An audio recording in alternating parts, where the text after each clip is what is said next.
বিসমিল্লাহির রহমানির রহিম। প্রিয় মুসলিম ভাই ও বোন, রিজিক শুধু টাকা পয়সা নয়, বরং শান্তি, তৃপ্তি, স্বাস্থ্য সবই রিজিক। আজ শিখব রিজিক বাড়ানোর 3টি সহজ আমল।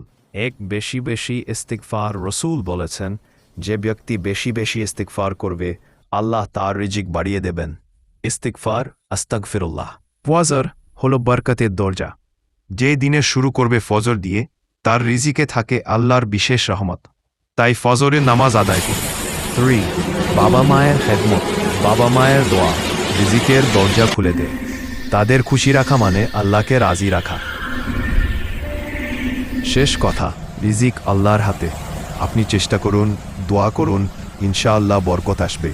আসসালামু আলাইকুম। সবাই ভালো থাকবেন। আর হ্যাঁ, সবাইকে অনুরোধ, ভিডিওটি ভালো লাগলে চ্যানেলটি অবশ্যই সাবস্ক্রাইব করে যাবেন।